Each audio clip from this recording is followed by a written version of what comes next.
Good evening, ladies and gentlemen, and of course, this video is on very sad news, uh, relaying eyewitness accounts, sources that I've been on the phone with in Northern Virginia who were witnesses and their family members to the tragic murder of the young sister Nabra outside of the Adams Center Mosque in Northern Virginia. For those that don't know, suburbs of Washington, D.C. So I just want to go over some quick facts. Let me start by saying that um, those that I've talked to do not believe this was an Islamophobic attack. They do not believe this was motivated by anti-Muslim bias. They believe this was just some of the senseless, routine violence you see in America every day. My city, St. Louis, 2 babies shot this week, 5 shot today, 2 murdered. Muslim, Jew, Christian, violent society we live in. Let's start off. The sister, Nabra, was a high school student at South Lake High School in Reston, Virginia. Good school.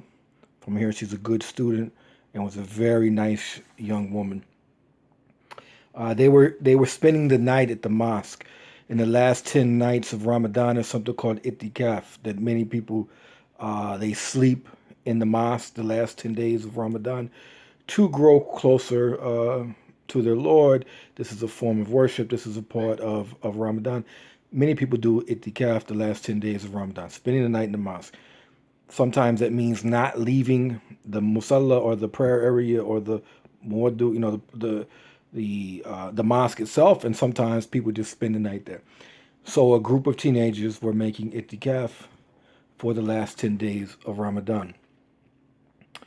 They had walked to McDonald's as a group, and there was about 15 of them, including 5 boys. So the reports that this was all girl group are incorrect. There were 5 boys within this group.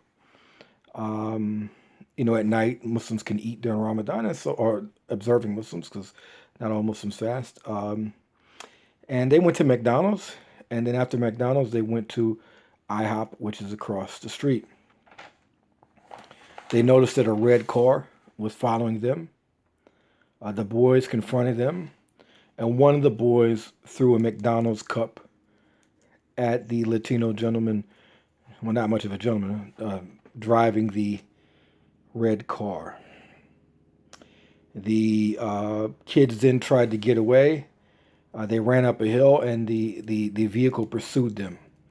Um, the kids then got into a parking lot, and the car followed them into the parking lot. He got out. He took a baseball bat, and he began running at the kids.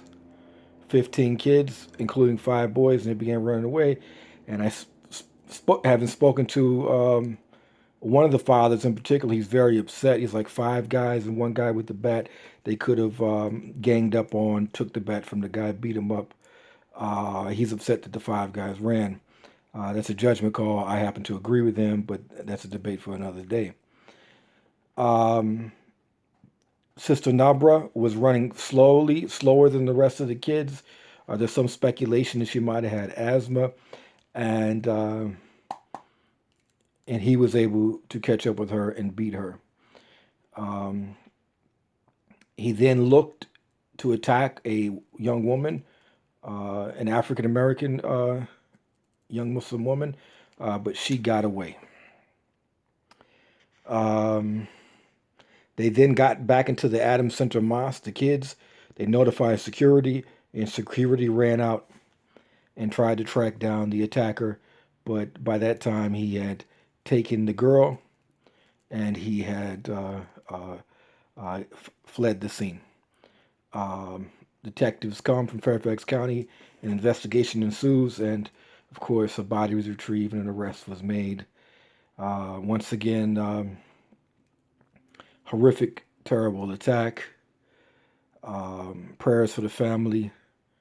And, this doesn't appear to be Islamophobia or a biased crime, but at the end of the day, it doesn't matter. This is a grieving family. And just one more example of the kind of violence we have in this society on an all too routine basis. every day on the local news in St. Louis and many other cities. Prayers for the rest of those kids that were involved in that, and hopefully some lessons can be learned from this. But ultimately, at the end of the day, it's just a terrible tragedy. Peace.